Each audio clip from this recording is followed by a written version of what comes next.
We're good. Check, check. Testing 1, 2, sound. Now checking, check, check. Sound, sound. You can hear me? Okay.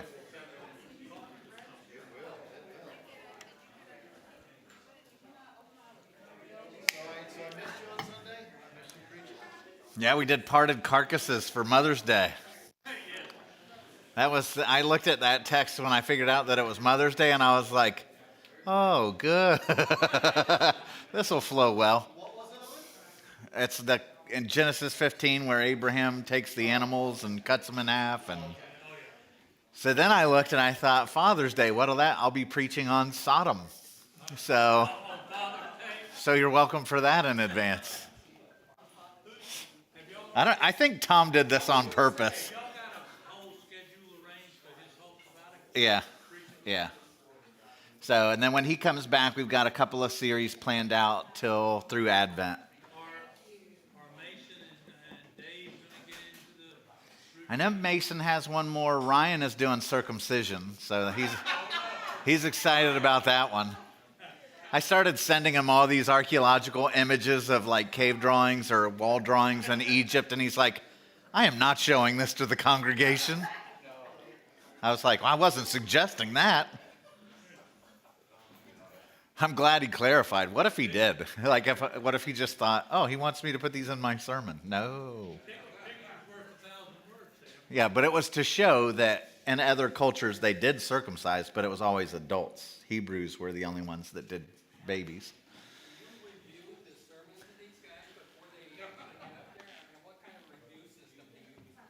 No way. We got stallions in the stables. They know what they're doing. They'll come to me with questions. I give them all my stuff that I've written on Abraham. Tom has given them past sermon series on stuff. So that's like we're looking at stuff and commentaries. We all trust all the same commentaries, that are proven. So, all right. Well, anyway, let me get us started with prayer. Father God, Lord, I thank you so much for your goodness, for your kindness, for being drawing your people together today, this evening, to talk about the last part of Nehemiah. And Lord, this feels familiar, this passage that we're going to get into today. And Lord, I just pray that your grace would pour out upon us and that we would recognize, it is so important to grab hold of your word and to see that it's not just calling us to obedience to you for just obedience sake, though that would be enough. It's really for our own good. And so, Father, Lord, talk to us tonight. Show us our errors. Give us courage to protect our own city and to build well and to think of future generations in the way that we're going to leave our own city and our own nation to them. And we lift this up to you, ask you to be with us tonight and to make much of your Son. In Christ's name, amen. All right, so jumping right in, because I've got way more slides than I'm going to be able to get through, and I'm hoping not to leave you at a cliffhanger at sorry, it's 8 o'clock, when half the story's out. See you in September. Yeah, right. See you in September. So real quick, we're going to run through. We do this every time just because I think it's valuable, and if it's your first time, you'll understand. And by the way, the ending of Nehemiah is kind of like, wah, wah, wah. But it's meant to leave you hanging for Jesus. So there is a happy ending ultimately. So what's going on? You back up 500 plus years from Nehemiah, and that's when Israel is in its heyday. God has delivered them into the promised land. They've gone through almost 400 years of a period of judges. And then they say, we want a king, and God raises up Saul, who's not so great. Then David comes along and he expands Israel out. It becomes this massive kingdom. Solomon comes. They have peace and wealth and city building projects, and they become the envy of the world. What's interesting about this particular time period is all of the major empires all go into decline right at the same time. This is just it feels like a God thing, where Israel is bursting out. Egypt is going into decline. The Assyrians are going into decline. The Hittites are going into decline. The Babylonians over here are going into decline. And if you were to Google this, it's pretty interesting to research. There's something called the Bronze Age collapse. And it's this historical thing that people who study ancient history are like, what in the world was this? We can't make sense of it. Was it disease? Was it worldwide famine or some kind of radical change in the climate? But they go away, they go away, they go away, they go away. And this region, it's like God just says, it's yours. Grow, expand. He takes away all the threats and all the enemies. And so Solomon this glorious empire. These are the days he builds Solomon's temple, and Jerusalem is kind of the envy of the world at this particular point in history. But they turn away from God. Fast forward, 400 years or so after Solomon, almost 400 years. And they're worshiping pagan gods and sacrificing their own children and exploiting the poor. And the priests are plundering out of the temple and really like nowhere near God's character. And God is sending prophet after prophet after prophet after prophet during this period, saying, stop, turn back to me, come back to me. I'm eager to forgive you, but if you keep going in this way, I'm going to let you have what you want. And sure enough, they do. And so the Babylonians come through and they wipe at the Neo-Babylonians, because now they're back, and after the Neo-Assyrians wiped out the north, and they conquered Jerusalem. They tear down the walls. They burn down the temple. And so they go off from there in 586 BC. They go off into exile. Then the Babylonians are conquered by the Persians, and Cyrus is like, I like my foreign people. I want to give you privileges so everybody can go back home and rebuild your temples that the Babylonians destroyed. So Zerubbabel and a bunch of people go back to Jerusalem. They rebuild the temple, kind of. God's glory's not there. It's a shame. People are crying about it, because it's so bad. Nobody else comes. And Jerusalem is uninhabited, no walls, no city, nobody dwelling there. There's a temple that nobody worships at, really, or very few. And meanwhile, Persia starts going through all this stuff. Artaxerxes comes to power. Nehemiah is a cupbearer to the king, but he hears back home that Jerusalem's still in shambles. He begs the king of Persia, can I go back home and rebuild? He gets all the provisions. He's allowed to go back, and he's a royal emissary in a sense, with an army and timber and everything else. So Nehemiah gets there, and the early chapters of Nehemiah, you find that everybody hates the Jews, and nobody wants the Hebrews to rebuild there. The Samaritans don't want them. The descendants of the Philistines over in Ashdod don't want them. The Arabs don't want them. The Moabites don't want them. The Ammonites don't want them. There's threats coming at them from every side. Add to that, all of the Jews in the surrounding villages are looking at Nehemiah being like, hold on a minute, you're really upsetting them. We've got famine going on. Now you're getting everybody, doing the drum beats of war. Stop. You're making life harder for us. So they're coming all the time to Jerusalem to beg the people who went to help Nehemiah, stop, come home right now. You may not rebuild Jerusalem. And so you get this idea going right away that Nehemiah, he's got opponents everywhere against this idea of rebuilding Jerusalem. This is a picture of Nehemiah's wall that he's going to be rebuilding. And they come to him and they say, all of our people out in these villages are paying a price because we're going through a very severe famine, and the time of the building overlays with a lot of the agricultural time. So we're not getting the harvest, and we're not doing the planting, and this is making it worse. We need our workers, but they're all building this wall. Nehemiah, why are you doing this? Now we have lost our harvest to work. We're having to mortgage our properties to the Persians, which means our children are being sold off into slavery. We have famine conditions. We've got the rich that are only getting richer and charging crazy interest on the loans that we have to take just to survive. And we've got oppressive taxation coming from Persia. All the people are drowning under this kind of oppressive system. And so you find out, Nehemiah is this great guy that as he's rebuilding Jerusalem, he's taking care of people at his own expense. So he says what was prepared for all the workers and the people in Jerusalem, he's a very, very wealthy man, you get the idea, was prepared at his expense for each day, 1 ox, 6 choice sheep, the birds every 10 days, all kinds of wines in abundance. Yet for all this I did not demand the food allowance of the governor. So he's not even taking a salary because the service was too heavy on the people. You get to the next chapter. So we're just kind of marching through the background of Nehemiah, and you get Sanballat, who's in the Samaritans, and Geshem, who's in the south over the Arabs, sent to him saying, let's meet together. You're getting close to finishing this project. We don't want Jerusalem to be restored, so let's meet over in the plain of Ono. But Nehemiah's like, that's in my territory. That's in Hebrew territory, but I know they're scheming to kill me, so he will not go, which you see that's in Israel's territory. But then they're like, okay, if you don't come meet with us, we're going to send word back to King Artaxerxes that you're trying to become a king, that you're trying to seize control, that you have your prophets saying that you're going to become king, all of which is false. Does any of this sound familiar, by the way? Can you think of anyone else that had that accusation made against them? You know, this man says he's a king.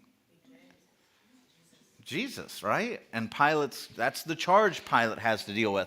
And so Nehemiah's life story, so much of it, he's the one that's coming from the palace with all the wealth, and he has nothing personal to gain by going back to Jerusalem and leaving Susa. But he loves his people, so he goes to the one with authority and says, please, may I go back? May I go to the city that's been devastated down there at great personal cost to myself. When he goes there, he does the 3-day thing around the city, and then he says, let's rebuild. He's just pouring out his wealth to rebuild the city. But he's going to be a failed picture of Jesus, as we'll see today. But he's also the cupbearer who's willing to drink poison where Jesus does that for you. He'll take the wrath. He'll drink the cup at the Garden of Gethsemane. Lord, let this cup pass from me. But he will drink the cup for you, which is saying he sees you as royalty. And so anyway, they make these threats. Yeah, we'll tell him there's a king in Judah, and he'll come and he'll kill you, and he will not budge. Nehemiah is committed to this calling. And so then one day I went to the house of Shemaiah, the son of Deliah, the son of Mehetabel, who was shut in at his home, and he said, let us meet together in the house of God within the temple. Let us close the doors of the temple, for they're coming to kill you. They're coming to kill you by night. And so now Nehemiah has people on in the priest staff in the city of Jerusalem saying, go into the temple. We know God forbids it, but go in. They're coming to kill you. And you find out that this guy is just trying to get Nehemiah to fall into scandal so he can be like, he's not allowed to go in the temple. Look what he's done. He is no redeemer. He's no savior of the people. He's trying to find a reason to accuse him. Even the priests and the prophets are not good. But Nehemiah is like, should such a man as I run away? I'm not a coward. And should such a man as I go into the temple and live? So on one hand, God's given me a calling. I'm not shaking from it.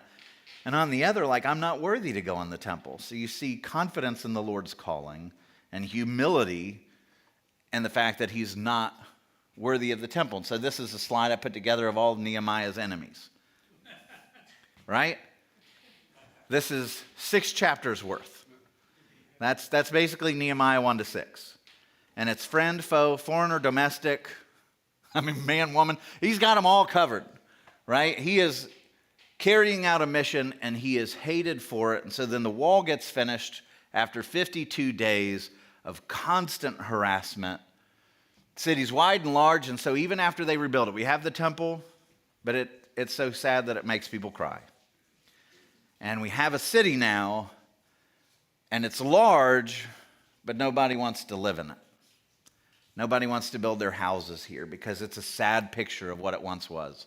And so then he starts saying, we're going to start celebrating the feast like we used to do. So he calls the priests and Levites and all of the people, and he's like, we need to get our eyes fixed on the Lord. We need revival. And so they are going to celebrate the Feast of Booths and the Day of Atonement and the Feast of Trumpets.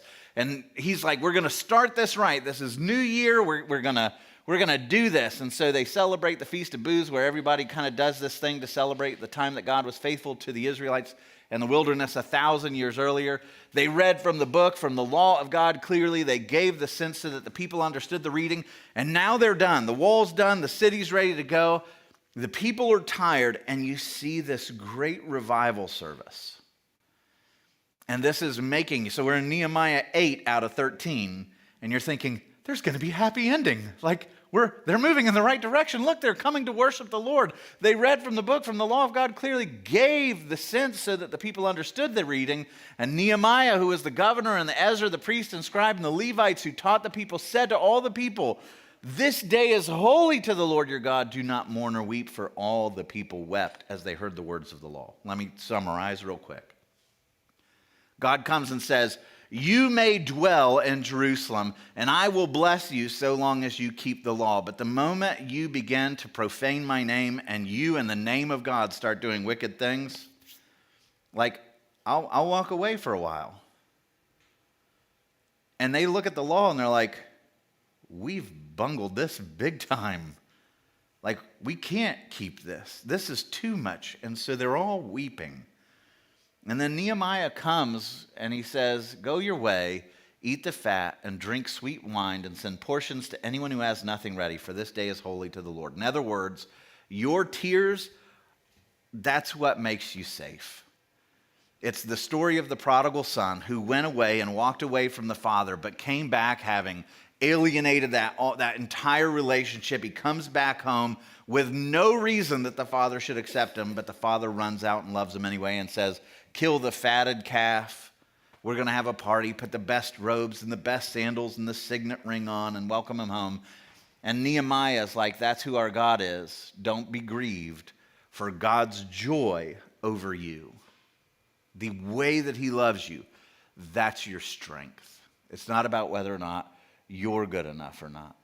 So now, on the 24th day of this month, the people were assembled in fasting and sackcloth and with earth on their heads. And the Israelites separated themselves from all the foreigners and stood and confessed their sins and the iniquities of their fathers. And so you get this picture of all of these Israelites that have walked away from the Lord and have had walked away from the Lord for centuries at this point. Israel is unbelievably wicked during the period of the prophets. And now they're like, we want to stop that. We want to be godly again. We want to do the right things. We want to follow the Lord. And the Lord's like, okay, well, let's talk about this. Do you remember why when God came to Solomon? See who remembers in here. What is it that Solomon did where God comes and says, this is going to come back to bite future generations of this kingdom. This is not good. What did he do? He married foreign wives. So God doesn't like foreigners? We're up a creek if that's true, Chip, because we're Gentiles. But why is he upset about the foreigners? The gods, yeah. So they're all worshiping these gods where you're sacrificing kids in fires. Shamash and Moloch and all these crazy, crazy gods. And guess what? Before you know it, Solomon starts building shrines to all of them. And so now you have Nehemiah that is like, all right, we need to protect what we believe because it's so easy for us to just take the way the world works and give away our beliefs and compromise on everything. And before you know it, we're sacrificing kids in fires. So we've got to protect, we got to put up not just the walls around the city, but we've got to protect what it is that we hold to be true. Because the moment that collapses, the moment that wall comes down, we're no different than the rest of the world. And God's not so thrilled about that. Like he calls us to be a set-apart people, different. People of truth, people of life, people of mercy, people of grace, people of love, people of virtue, right? We're to be different. And so Nehemiah 10 to 12, I'm going to summarize because if I read it, you might glaze. But go home and read it. But it's people who are coming together to sign this covenant. They're recorded in Scripture like, I promise I'm going to do this. I'll put my name on it. It's people who come together that say, you know, one of the reasons why Israel fell away from the Lord is they stopped believing that what he said was good. And so, like, we're going to commit to do the Sabbath. We're not going to exploit the poor. We are going to support the work of the temple. We are going to tithe. We are going to do, you know, the offerings to the poor and the offerings to the temple and taking care of the Levites and all of these things that Moses had written down in the commandments that generates a healthy, vibrant, spiritual community. They're like, we're getting back to that. We're going to do this. We're going to worship the Lord as he deserves. They're all signing. I mean, it's 2 chapters of this. We're going to even the New Testament says you are not to be unequally yoked. What does that mean? That means that if I'm a Christian and Jesus is the most important thing in my life, how does life make sense? If I'm going in this direction after my master and I marry somebody who's going in this direction after theirs. You want to be equally yoked, meaning you're both pulling in the same direction. That's a command of the New Testament. You don't marry somebody of a different faith or no faith. That's essentially what Nehemiah is saying. He's like, the marriages, the kids then grow up going, oh, this really isn't important. It wasn't important to them when they chose a life spouse, so it's not going to be important to me. And before you know it, it's all watered down and gone. And Nehemiah is like, and we're not going to do that, right? And the guys are like, absolutely not. Sign my name. And so Nehemiah is like, I've done it, right? He's like, I have done it. I prayed and prayed and prayed and prayed and prayed for an opportunity to go back and to rebuild and to create a city that's safe and honorable and to turn the people back to the Lord. And I'm going to bring in people to the city. We're going to re-inhabit it. God, come and bless these efforts. And he's like, okay, but I promised Artaxerxes that once I finished, I'm going to go back home and report in to him. So he goes back to Artaxerxes. He's like, they've got it. They've made the pledge. You know how this goes because you're human, right? What's the next part? You come back and your kids have set the living room on fire. And you're like, but you said, that's just the way we are. So we're going to walk through chapter 13, which is the last chapter. And then as I promised you, we're going to take a cultural turn, which I haven't done except for that first class. We're going to go back and hit on that tonight to see, can we relate to this? So Nehemiah 13, 4, 5. Now before this, Eliashib, the priest, who was appointed over the chambers of the house of our God, and who was related to Tobiah. Who's Tobiah? He's a bad dude. He's a bad dude, but he's got a lot of influence over Hebrews. It's like he's a schemer, politician. He hates God, but man, he's really good schmoozer, and he's good at bribing, and everybody loves Tobiah. So now, the priest who's in charge of the temple, appointed over the chambers of the house of our God, and who was related to Tobiah, prepared for Tobiah a large chamber where they had previously put the grain offering, the frankincense, the vessels, and the tithes of grain, wine, and oil, which were given by commandment to the Levites, singers, and gatekeepers, and the contributions for the priests. So let me explain what's going on. Here's the temple. This room is set aside for those that are responsible for leading the worship of God. And this priest who's in charge of it's like, I've got more important uses for that space. The worship of God? No. We'll make this Tobiah's summer house. Because, he knows how to give a good kickback. So all the great offerings of the Lord, gone. All the contributions for the priest. While this was taking place, I was not in Jerusalem, for in the 32nd year of Artaxerxes, king of Babylon, I went to the king, and after some time I asked leave of the king, and I came back to Jerusalem.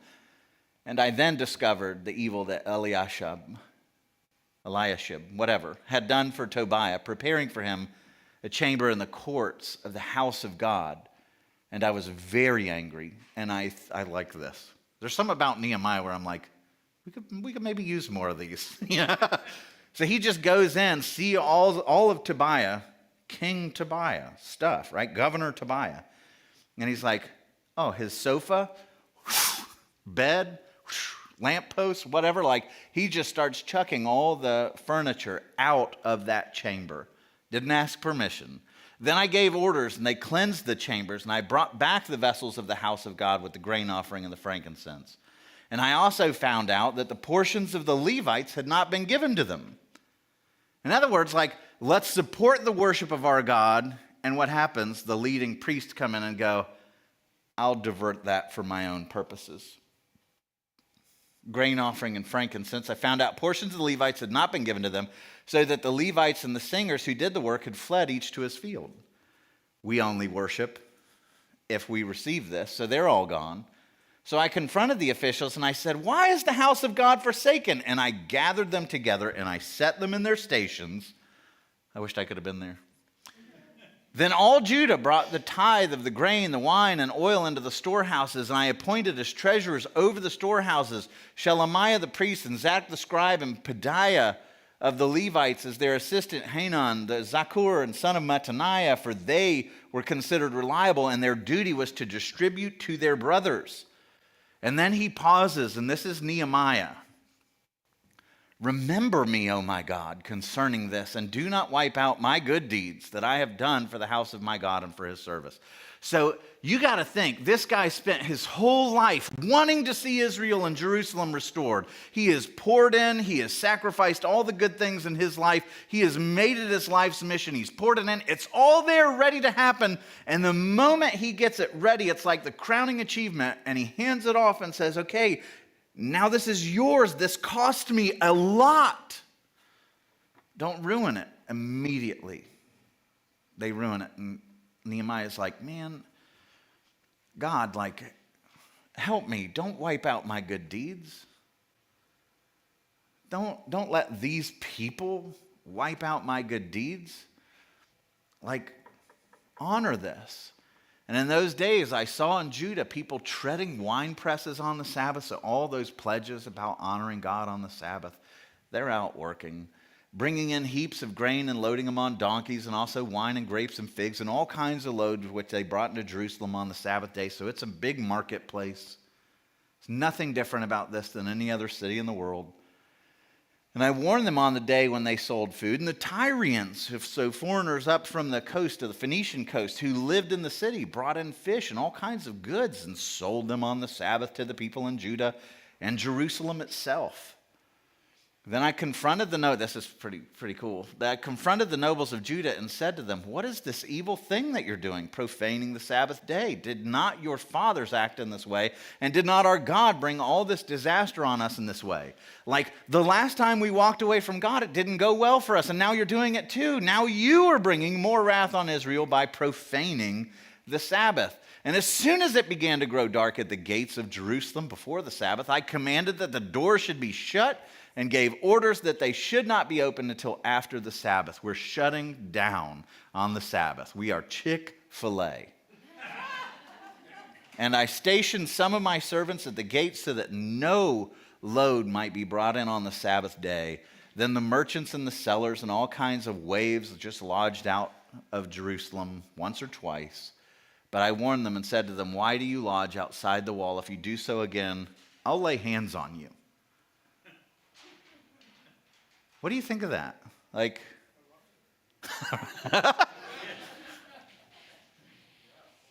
I don't know. Like, but Nehemiah is presented as a godly man, and he's not done yet, by the way.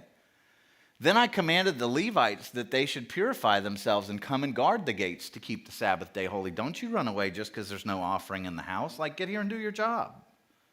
You are the ones that are supposed to stand watch and be on the front lines. Remember this also in my favor, O my God, and spare me according to the greatness of your steadfast love. Which, by the way, like, just real quick, it's a relief to know that the success of your labors or the failure of your labors is not the basis of God's love. This is the correct prayer, like, right? Spare me according to the greatness of your steadfast love, not the results of my labors. There's an old great quote from John Quincy Adams that I love where he says, duty is ours, results belong to God. And if you can live by that, like God calls you and says, I'm going to put this calling on your life. I want this from your life. I want you to do this with your life. And you may do it and give it everything you've got and see it fail. God's not displeased with that if you were obedient to him, right? The results belong to him. And that's comforting when you're walking through it, when you're working like a dog and you see knuckleheads around you ruining all of your work. Like, your steadfast love, I've been faithful to the call, that's worship, and I mean more to you than walls, right? And so you appeal to this as the basis of your relationship with God. And in those days, I also saw the Jews who had married women of Ashdod. In Ashdod, they did crazy wicked things. Ammon, these two places are where they worship gods, where you burned your kids in fires. So we're marrying off into those denominations now. Half of their children spoke the language of Ashdod, so they're not even reading the scriptures, incapable of reading the scriptures. And they could not speak the language of Judah, but only the language of each people. And I confronted them. And so, this is the reason why they're in the mess. This is Solomon all over again. And it took a trip home for Nehemiah. And I confronted them, and this is where it's like, whoa. I confronted them, and I cursed them, and I beat some of them, and pulled them out their hair, and I made them take an oath in the name of God, saying, now this part's probably not good. Make an oath in the name of God or I'll beat you. Probably not. Make an oath in the name of God, saying, you shall not give your daughters to their sons or take their daughters for your sons or for yourselves. Oof. And you know where this is going. Did not Solomon, king of Israel, sin on account of such women? Among many nations there was no king like him, and he was beloved by his God, and God made him king over all of Israel. Nevertheless, foreign women made even him to sin. Shall we then listen to you and do all this great evil and act treacherously against our God by marrying foreign women? And one of the sons of Jehoiada, the son of Eliashib, the high priest, was the son-in-law of Sanballat the Horonite. So the high priest kid is marrying Sanballat, the chief enemy's kid. And that's just representative of the whole problem. Therefore, I chased him from me. Remember them, O my God, because they have desecrated the priesthood and the covenant of the priesthood and the Levites. Thus I cleansed them from everything foreign, and I established the duties of the priest and the Levites, each in his work. And I provided for the wood offering at appointed times for the firstfruits. Remember me, O my God, for good. The end. How do you feel? What's the takeaway? Why does God give us this book? What is the takeaway? Because, by the way, Nehemiah's 1445, so we're talking by the time he's done, pretty close to 400. The prophets go silent. There's no more books of the Bible after Malachi, so we're talking 420 years until we get the New Testament after this. And this is where we end. Jerusalem's going to be traded into a couple of more hands, conquered, and eventually the Romans. Why does this tell us this? If you study any part of the Bible, and this is something that I got to be careful how I set this up, because I don't want you to leave feeling hopeless. But if you read the Bible, you'll run into characters of the Bible that you really like, and then you find out they're total train wrecks. It's like everyone. I mentioned this in my sermon on Sunday, Noah. All right, we got a good one here. And it'll describe him in all these great terms, and he's so faithful and he's so obedient, and then he's getting drunk and passing out in front of his kids naked, and you get some suggestions and all that of whoa, where did this come from? And then you get Abraham, and he's willing to betray his wife to Pharaoh, and then Abimelech, and kind of yuck. And then Jacob is a total scoundrel. When I was writing a chapter on Jacob in my Old Testament textbook, I told Laura about 2/3 of the way through it, I don't like this guy at all. If I were around, I think I would fight him. Because what if he does to other people around him? The way he treats his daughter when she's it's just whoa. Judah, my goodness, total scoundrel. Moses has his issues. Joshua has his issues. You go through the book, and every time you're all right, this is going somewhere. This is the guy I'm supposed to emulate. It's maybe not, right? And they all end up stumbling. They all end up falling. They all end up unlikable. And you're why in God's... Because I'll tell you what, an unbeliever, when I was a skeptic and I first started coming into this, I'm what kind of holy book is this? Are these who we're supposed to emulate? Answer, no. In parts. Some of their stuff's great. But I remember I had a friend of mine that I worked with at Westminster when I was a teacher, and her son went over to Ukraine, this is a long time ago, went over to Ukraine to meet his fiance and got killed while he was over there. Weird circumstances. But the the future daughter-in-law called me to talk about heaven. And so I was talking about heaven and the gospel and what he believed. And so I was like, here, read these books. I want you to read John, and I want you to go through Genesis. And so the next time we talked, she was like, I'm going to butcher this, but I loved your Jesus. Your Jesus is so beautiful, and then she was like, but your Genesis, it's gross. I hate this book. And it was like, yeah, I guess you would. If you're reading it correctly, you probably should have some issues with it, because God's people, we're messes. When you get done reading Nehemiah, if you're like Nehemiah, where you're ready to pull out hair and beat and shove, and God doesn't do that with us, He's, maybe in our circumstances as consequences. But he's going to come and he's going to be the perfect Nehemiah and the perfect Abraham and the perfect Noah. And he's going to accomplish everything that they sought out to do, and he'll do it perfectly. And then he'll share all the fruit of his labors with us. And by the way, you know what the whole point of the book of Revelation, when it talks about what Jesus ultimately is going to accomplish? Revelation 21, 22 spends so much time of Jesus' walls and foundations, and he's building a new Jerusalem where God himself is the temple, along with all of you who are in Christ become the temples of God. Like there's no separation from him anymore. There's no more corruption. The problems of Nehemiah won't be there. Sin will be defeated. You will be raised with new bodies. The city's not going to be falling apart. It's not going to be built with ruins. It is going to be perfect. And that's what Jesus says he's preparing. He's the perfect Nehemiah. And so Nehemiah is going to end intentionally making us go, what? Like that's how this book ends? I want my money back. Because it's whetting your appetite for Jesus. But I want to go back for a moment, because we started talking culturally about how I see things. Like if we're city builders and we want to build a city that lasts and a city that's beautiful, right? What is it that wrecks a city? What messed them up? Go ahead. Besides sin, that's the obvious one. Don't give me Sunday school answers. Why? What's that? Idol worship. How did they get there? Strange influences. I'm sure strange husbands weren't any better, by the way. Right? But it's all of this influence that comes in that's saying, hey, you know what? Like God's plan, God's design. Come on.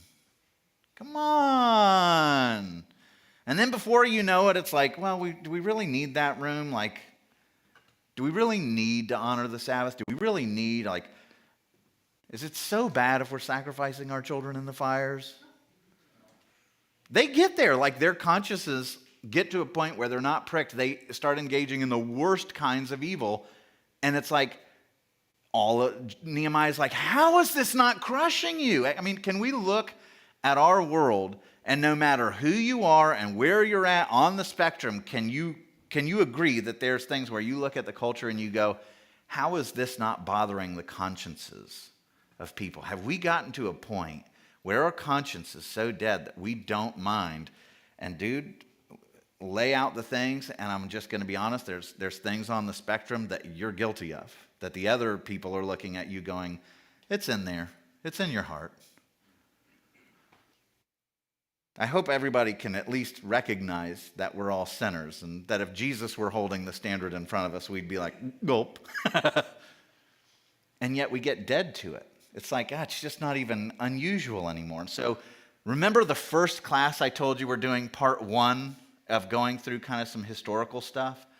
Today I want to talk contemporary, and sometimes I hate doing this, but it's so on the nose that I felt like I wanted to do it, of what happens when you allow ungodly influences to take the helm of a culture. And I'm just going to focus on one realm, and that's education. And I want to walk you through history, and if you want to throw cabbage at the end, you're more than welcome to, but I think it's the big one. I think it's how we got here. And so remember when we first started talking, when all of the universities were founded, the major elite universities, Harvard here you see around the Ecclesiae Christo, like that's for church and for Christ, in Latin, on the seal. That's great. Here you have, what is this? This is Yale, written in Hebrew on there, Thummim and Purim, which is like how you got the blessing of God and light and truth on here's Princeton, which here's the Latin around it that's under God's power she flourishes, and Greek that's Latin, and an open book saying New and Old Testament. You come over here and you get University of Pennsylvania, another Ivy League, and you get the stack of books. And what's at the top? What's the most important thing you can devote your life to? Theology. And around this, without virtue, it's meaningless. You get Dartmouth. Their seal, still to this day, is an open book coming down from the heavens, shining down with Indians coming forward with a book. And on their mission statement, they said that their whole mission was Christianizing the children and the Indians, right? You come to Columbia, which is the craziest of all the universities right now. Sorry if you're a Columbia grad. But they're crazy right now and have been for quite a long time. Yahweh in Hebrew shining down. You've got an open book with God's law. You have Hebrew over here. You've got 1 Peter 2, 1 and 2 quoted at the bottom. You've got the empty tomb over here with the stone rolled away and the light shining forward. Like everything about that seal is just bursting with Christian imagery. And I should have just gone here to let you see what all the stuff was. Living word, in his light we see light, Yahweh, God's light, and all these banners and open books and everything else. And it's like, why was that school founded? Why were all of the Ivy Leagues founded? And it was for the advancement of the gospel. You go to the University of Georgia, the oldest public university, 1785 it's founded. Listen to their charter. It should therefore be among the first objects of those who wish well to the national prosperity to encourage and support the principles of religion and morality. Remember when we went through the founders, like 40 of them? Religion and morality, religion and morality, religion and morality. And early to place the youth under the forming hand of society, that by instruction they may be molded into the love of virtue and good order. So you see the foundings, right? Here's East Florida Seminary that used to be UF, that was originally, this is University of Florida, used to be East Florida Seminary. Guess what FSU used to be? West Florida Seminary. 106 of the first 108 colleges formed in the country were seminaries. And so it's like, okay, education started, and all of it was, there were seminaries. They were certainly godly. The scriptures, Thomas Jefferson and James Madison for the D.C. school district had the Bible and the Watts hymnal as the lead curriculum. The biggest church in America up until the Civil War was the U.S. Capitol building. Like, we're not allowed to learn that anymore, but it was true. And so what changed, and I don't want you to attribute evil to any of these people. I'm just showing you how we got where we are, okay? 1840, prior to this, the church, the people in the church, the neighborhood, the community, they were responsible for training the kids, always. Families came together, got someone like the Old Testament, like the Levites, trained the kids along with the parents. And then you had the common school movement in the 1840s. I promise this gets interesting if you're already like, why am I here? In 1843, Horace Mann goes over to Prussia, and he sees the common schools over there, and they're brilliant, and they're blowing us away, and their standardized education's amazing, and look at what they're teaching. And so he comes back, and he's like, we need to do this in America, to have government run essentially public schools or common schools. And then the government comes along and says, this is great. By 1850, all of the states adopt common schools, where it's you're in public schools. Then in 1860s, in the middle of the Civil War, you have the federal government saying we'll give 30,000 acres to anybody who wants to start a public university. That's going to come. And then by 1918, every single state, starting with Massachusetts and Horace Mann, does compulsory education. You must come to school.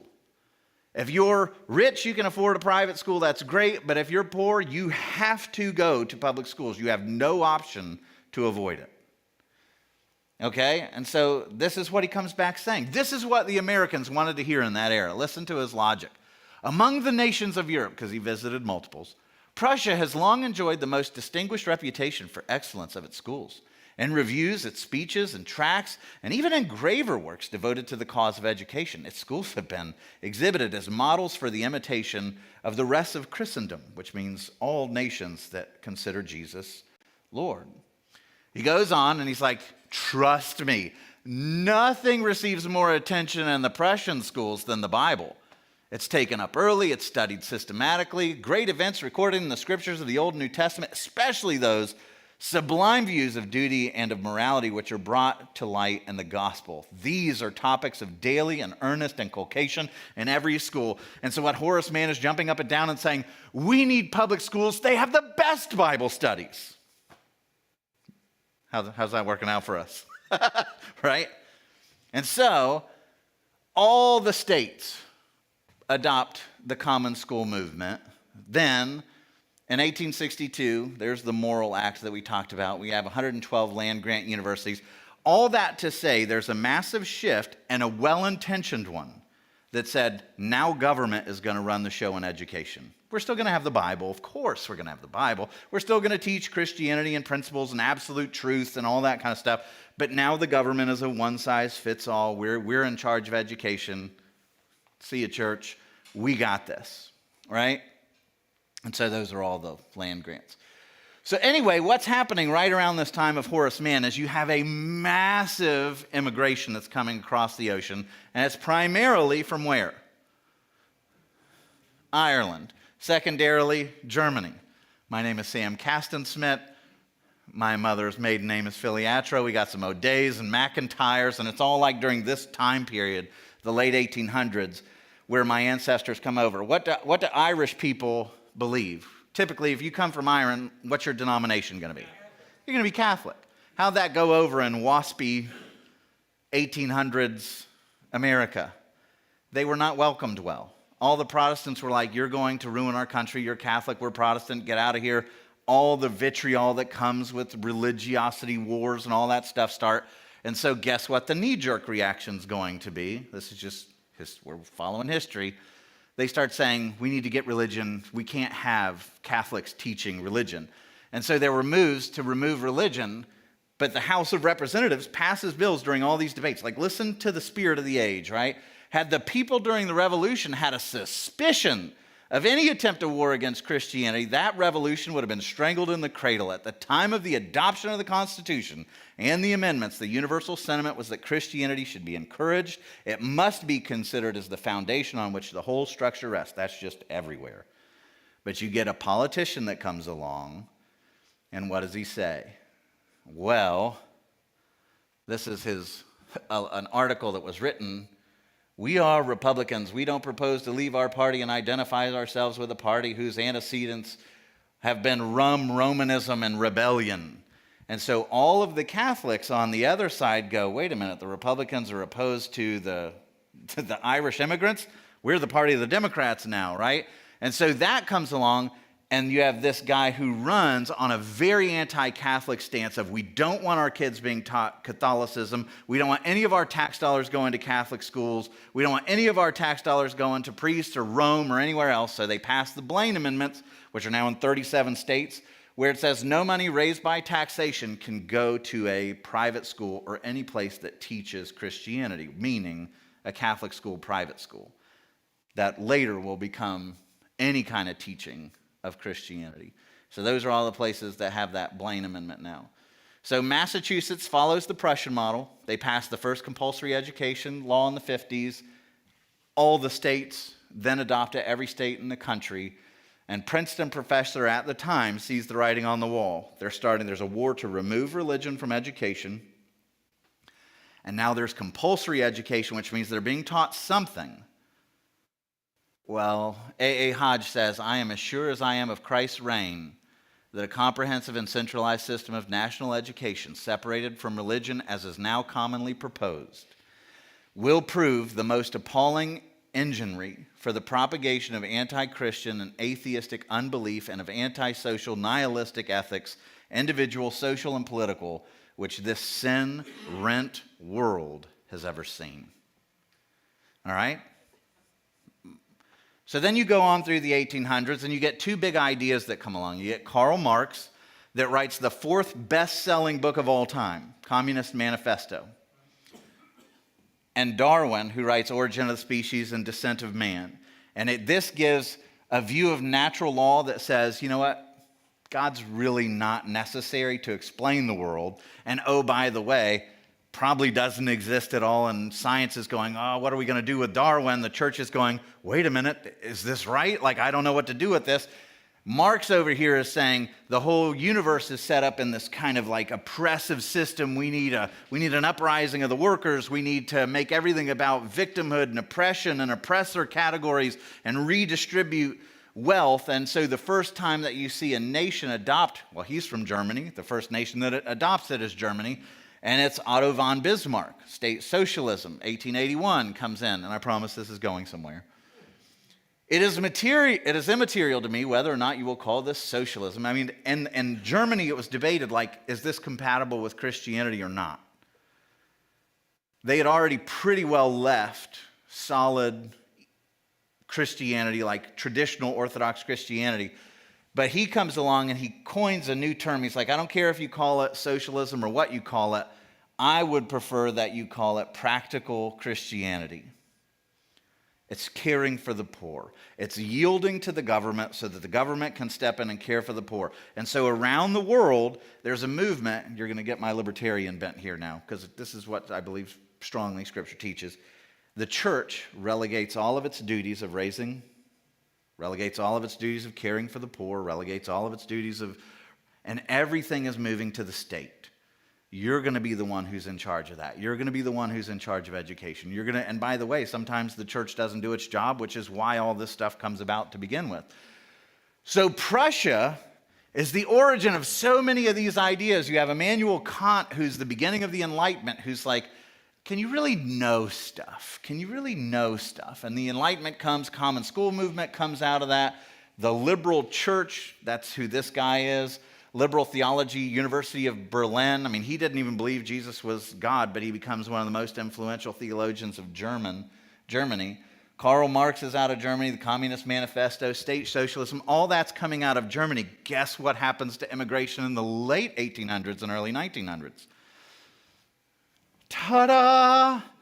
So all of that influence comes over here, lands here, and you've got all of these people who have ideas that, you know what? Free markets, religious liberty and all that stuff. Like, we like our big government. We like our social nets. We like our everything. And so the country, better or worse, whether you like those policies or not, this is how it happened, starts to change. And in the early 1900s, you get a progressive movement. Where do you think that came from? And you get the birth of the income tax, which didn't exist until 1913. And you get the government that starts saying we're going to do more and more. And then there's a battle. And this is where everything, I think, goes wrong. In the early 1900s, you have a battle between people who have like, you know what, like, I think Darwin's right. I don't think we can trust the Scriptures. I think Marx might be right. You know, there's no utopia to come. Heaven's a pipe dream. This is the best we've got. We better create a utopia here while we can, you know, because that's essentially where Marxism is rooted in.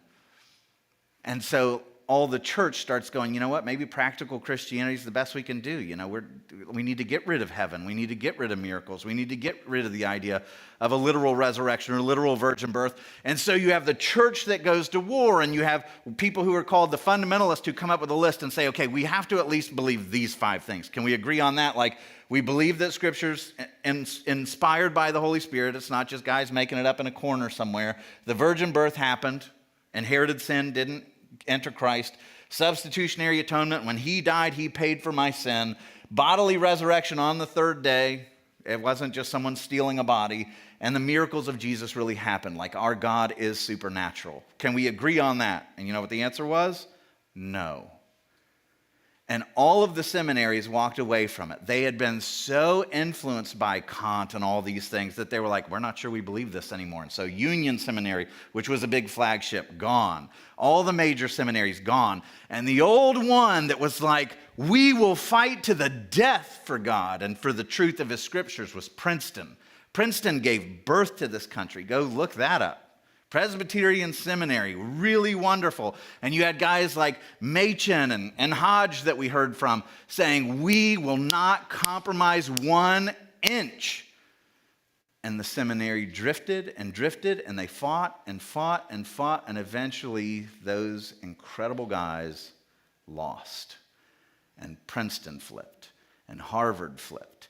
And all of the ones that used to believe that the Bible was authoritative, that used to believe in absolutes, that used to believe that there was something supernatural about our God, all fell. And the Scopes Monkey trial ridiculed Christianity. And billionaires like Rockefeller were publishing 30,000 leaflets to dump in New York City titled, "Why the Fundamentalist Must Not Win." And there was a mass campaign. The whole Scopes Monkey trial was a total fiasco. It was a publicity stunt. Go research it to shame Christianity. Research it. It's crazy. And it worked. We lost all the seminaries. We lost all the publishing houses. We lost all relevance. And the progressive movement just went, we got this. Okay. Right at that time, you get in 1917 a new thing. Well, we had state socialism with safety nets, but now the world goes on a tear. Like literally a terror. Here you have Vladimir Lenin, the first communist revolution, 1917 in Russia. And after this, there will be 6 countries that fall to communism. China will have a violent communist revolution. And what is it? It's all, there is no God. Communism is essentially atheist. You have to hold that there is no God to affirm communism. Even the Communist Manifesto will tell you that. Well, without God, if we're going to create our utopia here, we need a strong man to create a utopia for us and redistribute and make sure that everything's great. What's the problem with that? They don't believe the Bible. They don't believe in the natural depravities of man. What happens when you give anyone unlimited power? They destroy everyone else. And so you get a century of more than 100 million people dead by the likes of Pol Pot and Mao and Stalin and Lenin and these communists. And in Germany, we're like, oh, Hitler's far right. He's a socialist. I don't know many far-right socialists, right? He's a nationalist, which I guess that would be considered. But all of this is like a plague that goes everywhere. When Lenin died, by the way, I just find this fascinating, so I'm sharing it. This was the one thing on his desk. It was a gift from an American businessman. It's a monkey holding a human skull on top of a stack of books, one of which is Darwin, and an open book down here. And you know what the book says? You will be like God. Who said that? Satan in Genesis 3. You don't need God. You will become God. You'll become the greatest thing on this world. You'll have power over all things. Lenin saw that and was like, damn right, I'm putting that on my desk. There is no God. I'm God. Oh, how'd that work out for the Soviets? Not so good. The guy that came after him, Stalin, he's worse. We walk away from God. We relinquish the idea of absolutes. We give all authority over to the state. That has never gone well, ever in the history of humanity. And so, everybody in America is like, communism? A godless system that can make sense of economies and political philosophy and everything else? And all of our elites get on boats and planes or whatever, and they go over to Russia. And this guy who founded the ACLU, this is the most hilarious thing in the world, the American Civil Liberties Union goes over there and is like, oh, I love communism. This Stalin, he's amazing. I love this guy. And so in his book, Liberty Under the Soviets, anybody recognize an oxymoron there? He said, the revolution broke the bonds between the state and the Orthodox Church. Can you tell where his passions are? Get rid of this church. And he warned that the clergy was a rival to the communist program. Gee, what do you think that means? So he says, yeah, I toured and I saw in the Soviet Union many opponents of the regime. I visited a dozen prisons, the political sections among them. I saw considerable of the work of the OGPU, the secret police. I heard a good many stories of severity, even of brutality, and many of them from the victims. So a guy who loves civil liberties, you'd think would be like, well, then we should stop that. While I sympathized with the personal distress, I just could not bring myself to get excited over the suppression of opposition. When I stacked it up against what I saw, fresh, vigorous expressions of free living by workers and peasants all over the land, and further, no champion of a socialist society could fail to see that some suppression was necessary to achieve it. It could not all be done by persuasion.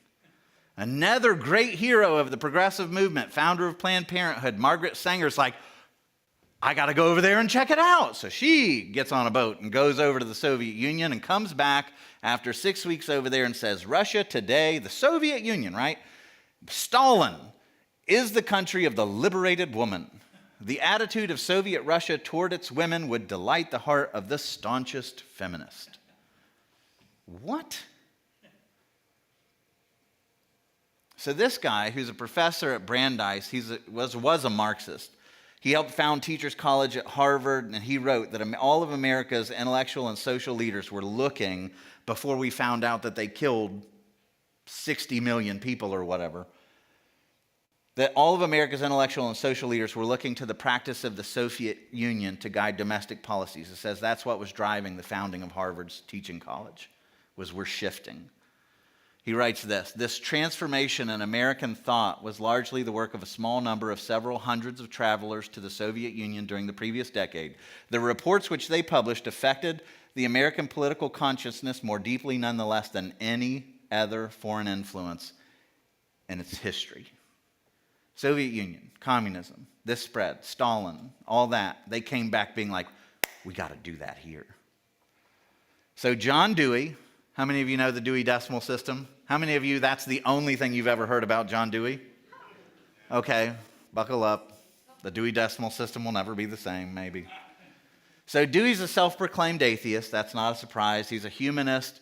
He's labeled the father of a modern American education. In 1932, the NEA, the largest teachers union in the country, makes him their honorary president for life. He is an interesting guy. He's got some good stuff to talk about, experiential education. But he's a self-described Fabian socialist. He's been called the father of American education. So he goes to Russia. You get the idea here? Everybody's like, they're the future. Just like everybody was going to Prussia, now everybody's going to the Soviet Union because, America needs an upgrade. And in 1928, he labels the work of Lenin and Stalin as a revolution involving the release of human powers on such an unprecedented scale that it's that of incalculable significance, not only for that country, but for the world. And he goes on, the Russian Revolution is one of the great heroic events in world history. Would you agree with that? We're pretty excited about Stalin and Lenin. By far, the most important aspect of the Russian Revolution is an attempt to realize communism. I believe that communism is necessary to the world, and I believe that the heroism of Russia has fired men's hopes in a way which was essential to the realization of communism for the future. Bolshevism deserves the gratitude and admiration of all the progressive part of mankind. And this is the three guys. So you got Lenin, you've got Stalin, and anybody know who this is? Very good, Leon Trotsky. So they're kind of the three together. When Lenin dies, Stalin and Trotsky have a falling out, and Trotsky has to run away, and Stalin starts claiming that Trotsky's not a good communist, and so they hold a trial in Mexico to put Trotsky on the stand to say, are you a good communist or are you a sellout? Guess who defends Trotsky?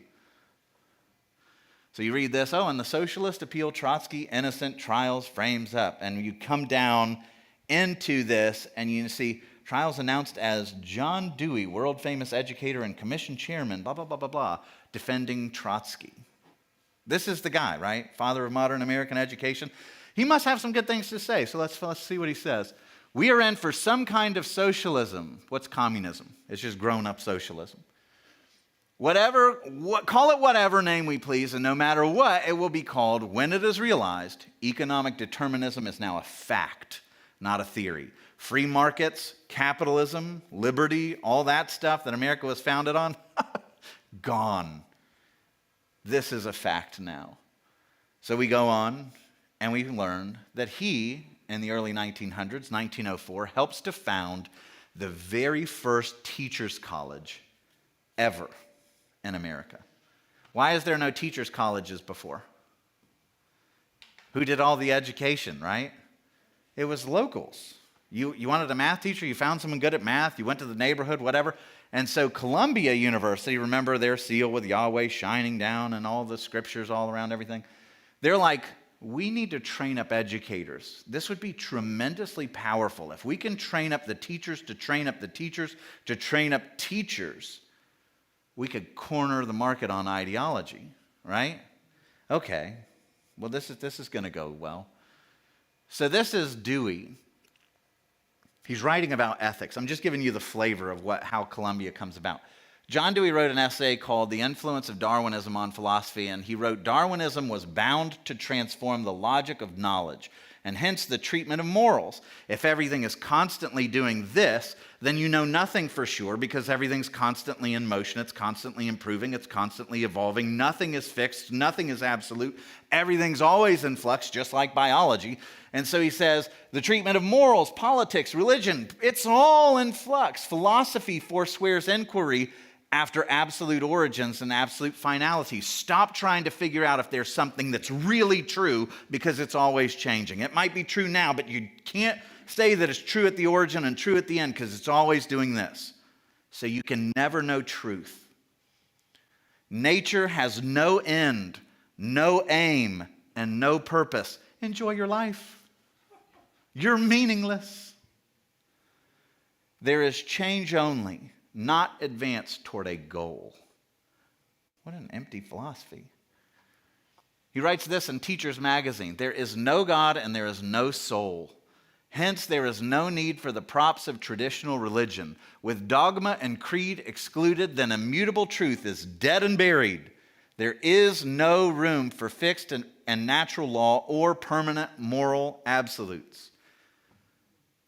President, honorary, for life, largest teachers union, the lead guy at the nation's largest, oldest, first teachers college ever. And they will be for a while, so all their graduates go and found other teachers colleges because they're the only game in town. He writes the Humanist Manifesto with some buddies and says stuff like this. The time has passed for mere revision of traditional attitudes. We clean up history because America likes to be the good guys.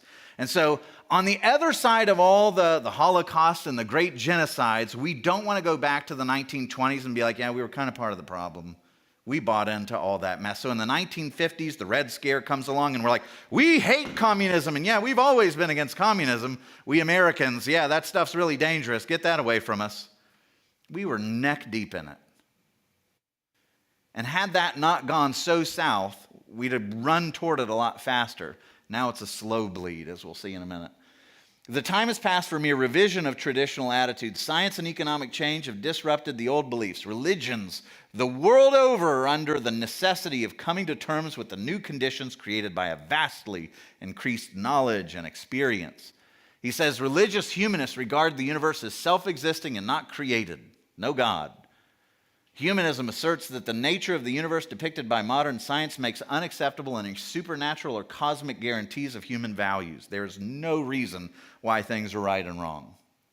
We are convinced that the time has passed for theism, deism, modernism, and the several varieties of new thought. Anything that teaches you can know something, get rid of it.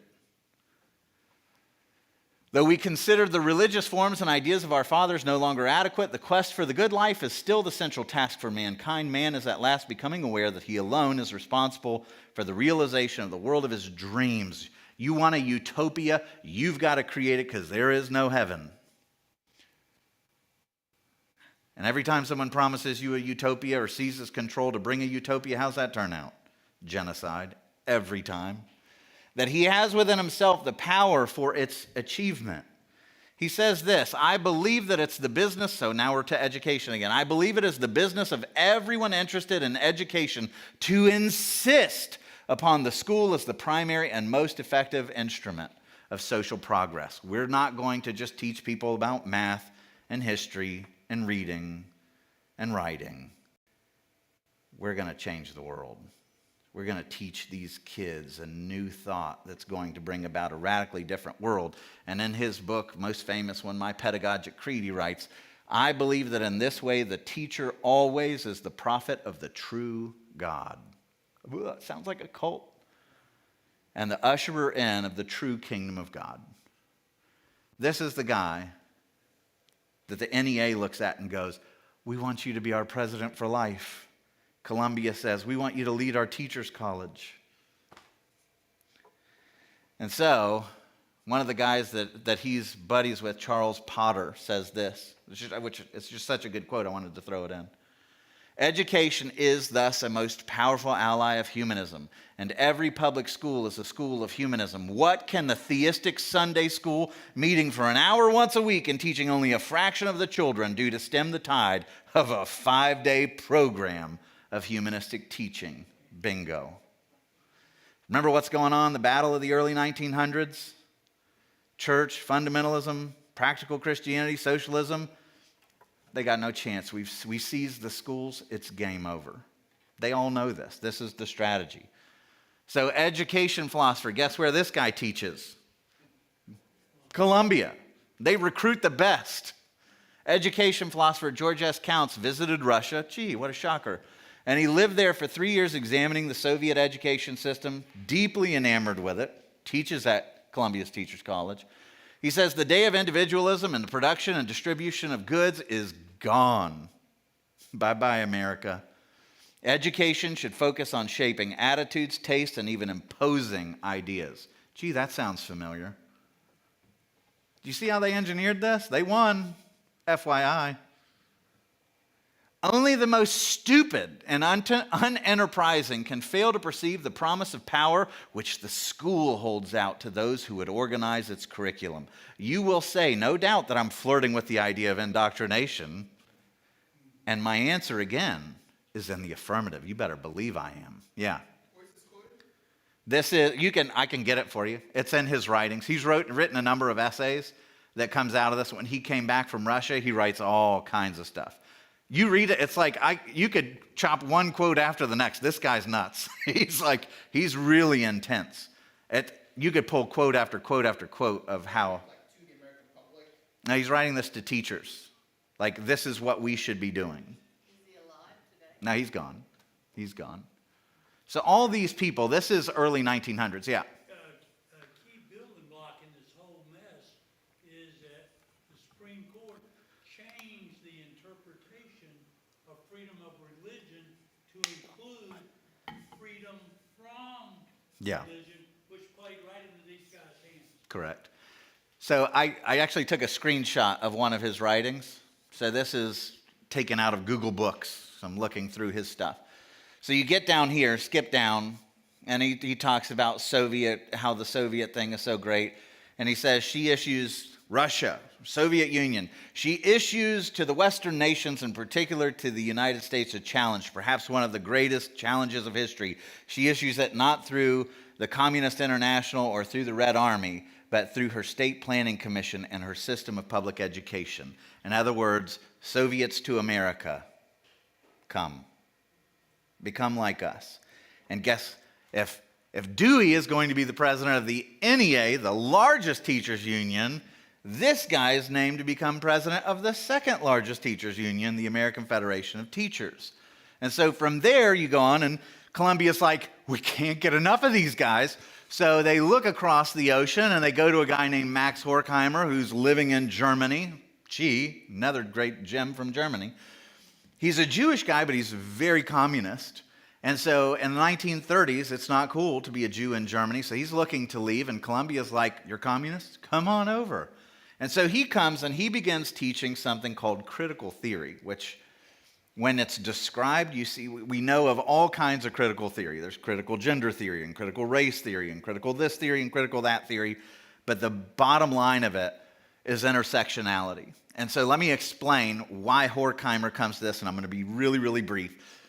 It used to be that everybody, this was just economic theory, that it was called stage theory, that there's a cycle, that every culture that is ever capitalistic or free market is going to get to a point where the rich get so rich and the poor are so disgruntled, it hits a recession or depression, and the poor are going to overthrow. It'll lead to a revolution that then tumbles it into a command economy, and then so the cycle goes until there's revolutions, and that's just the way it goes. So all the people were on board at Columbia, like, okay, we're pushing for communism and socialism, but America's really prosperous and it's doing really well. let's just wait until there's a depression or until there's some kind of massive economic problem. Well, that comes in 1929. There's a huge worldwide Great Depression, and the West, particularly the United States, doesn't say, okay, we're communists now. We're adopting socialism and communism. And they're all kind of like, wait a minute, like we were waiting for the crisis. That's when we threw our best punches. America didn't move off center. Why not? And so this guy comes along and says, okay, Marxism teaches this, that you take from the rich to give to the poor. You give according to means to those according to need, right? And so it's redistribution. You take money from those that have and you give to those that have not. And he said, we're looking at this all wrong. We're limiting it to just economics and money. Like, what if we expanded it to, say, social influence and power, and we went to marginalized groups and we said, hey, just like we go to the poor and say, yeah, look at those rich. What if we went to marginalized groups and said, hey, women, look at those men. They're in power of this bourgeoisie, like they've got this whole system set up. It's a shame that you don't have anybody to represent you and to bring you into a coalition where you could seize power. Oh, and by the way, all of you racial minorities over here, yeah, just look at white guy. Look, he's just terrible. Oh, and yeah, we still got our poor. Yeah, the rich are still bad. And they just go around and cobble together what's called now intersectionality, and it's taught on every college campus, that there is an oppressor and an oppressed, and everything is divided along those lines. And it's really unpopular to call it out, but I don't care because it's ruining the world. Divides everybody by racial identity and ethnicity and gender identity and class and language and religion and ability, and it's all the DEI departments and sexuality and mental health and age and education, and everything is they have, you don't, they're the enemy, go get them. And it just shreds any idea of unity, and all of it is based on Marxist principles. You see that, right? And so Horkheimer is not subtle about it. He's like, let's find as many of these binaries as we can and stretch them in critical theory to where they recognize that there's a privileged class that's oppressing those that don't have, and it doesn't matter whether it's an innate characteristic like your skin color or whatever, they're bad. They won. And so what it did is it took real issues of justice and real issues of mercy, and it just made it all counterfeit for the sake of power. Now, authentic, egregious examples of racism are lost because it's just broad categories of injustice, and now everything is misogyny, and everything is racism, and everything is classism, and everything is eat the rich, you know. But that's where he went, and he says, if we can't bring, if the Great Depression couldn't put us to communism, we'll manipulate them this way.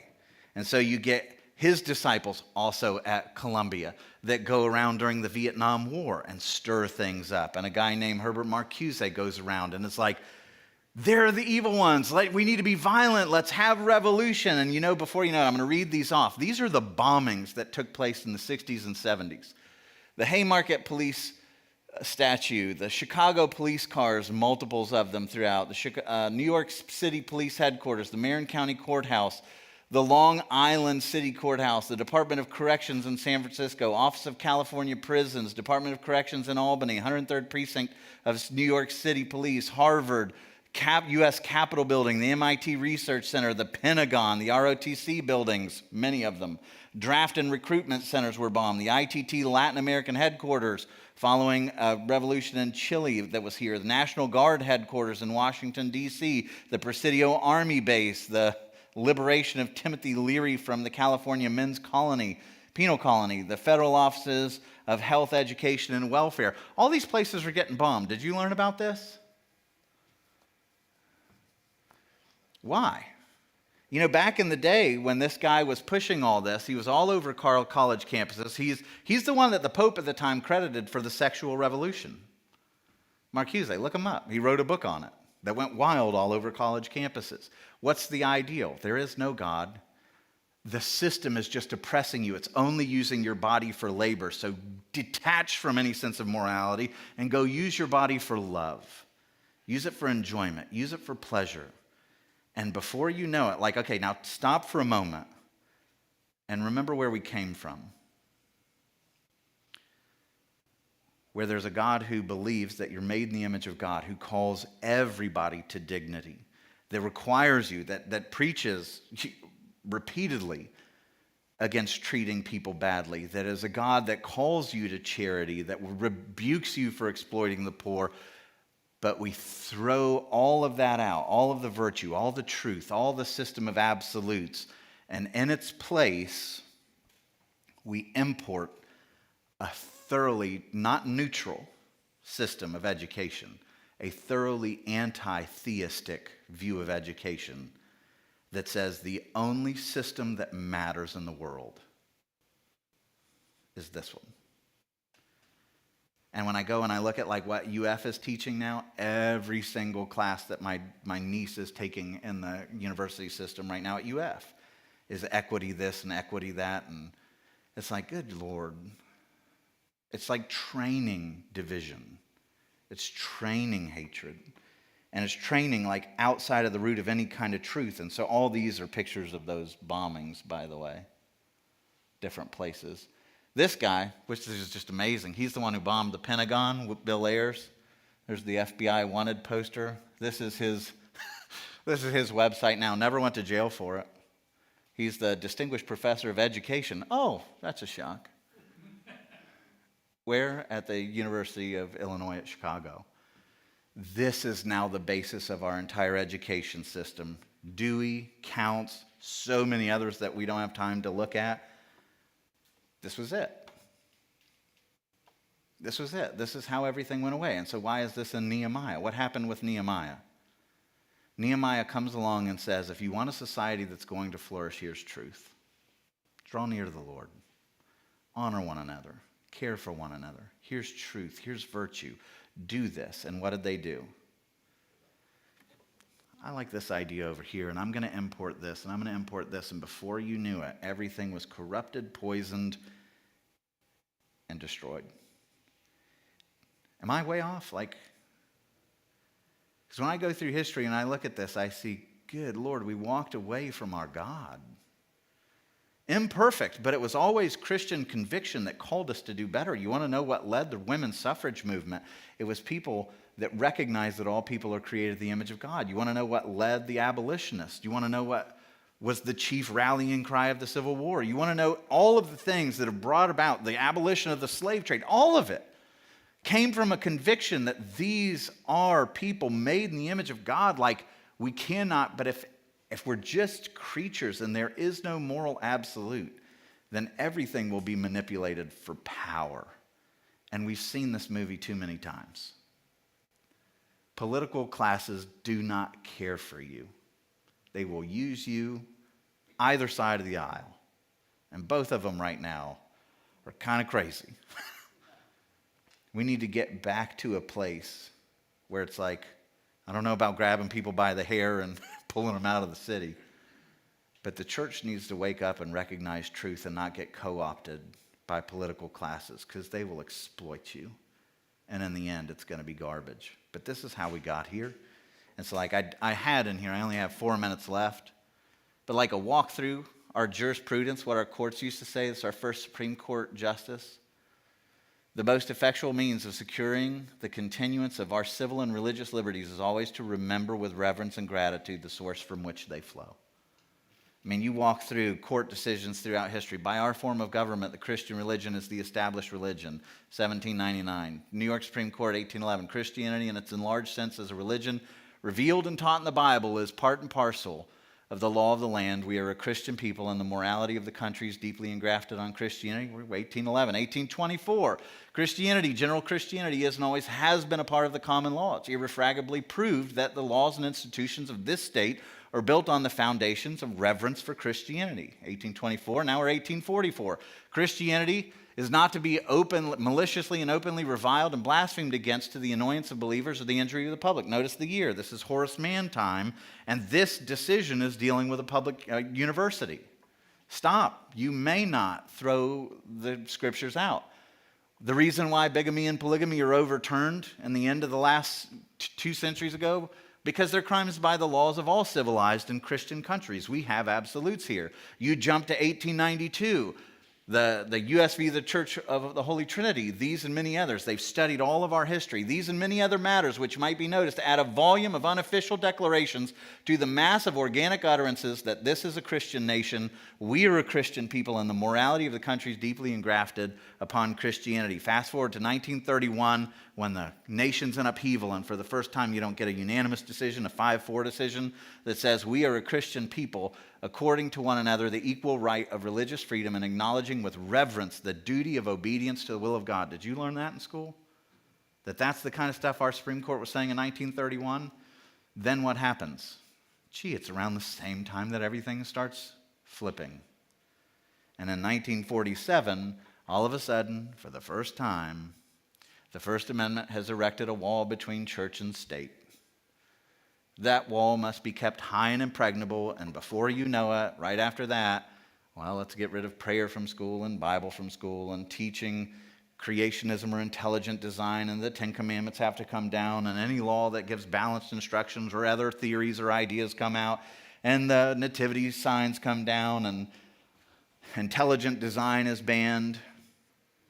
And just real quick, you know why that happened? You know how Roosevelt got his majority?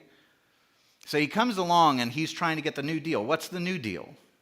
We're talking 1932, Great Depression times. He comes into office, and what's his solution to the problem? We need to grow government. What's that sound like? And he's pulling in all of Otto von Bismarck's policies from state socialism of Germany. It's Social Security. It's all the safety nets. Those aren't bad, by the way, but once you give them, you never take them back.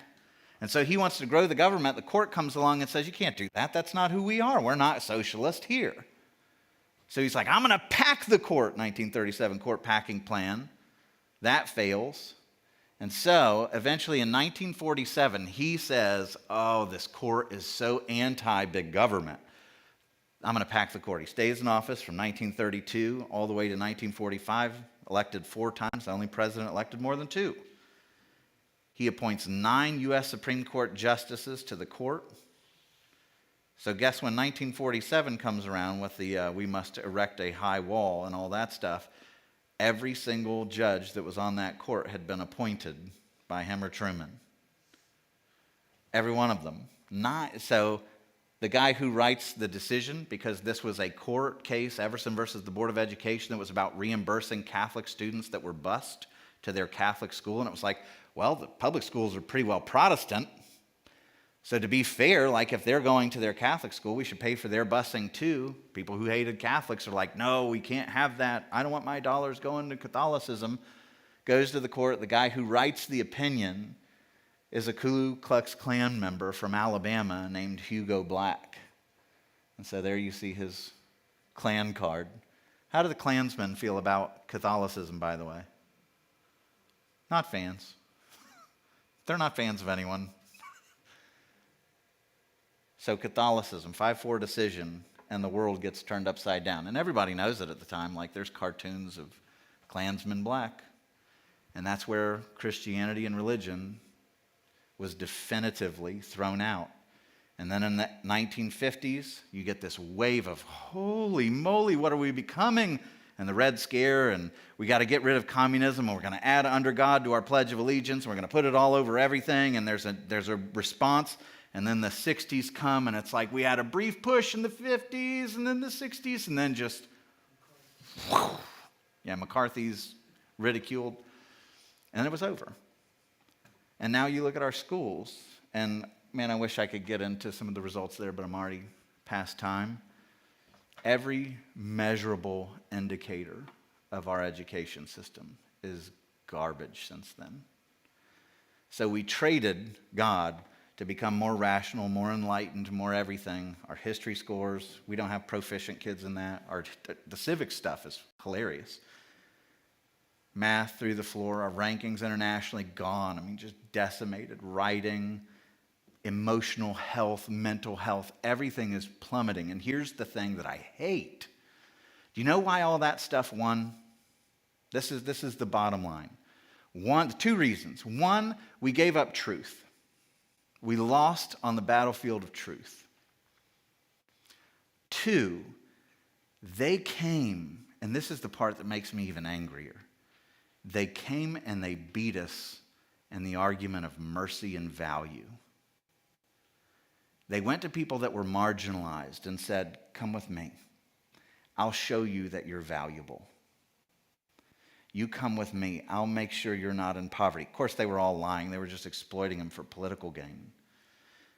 But they offered counterfeit gospel. Come with me. I care for you. I'll take care of you at my own personal, and they never did. Never do.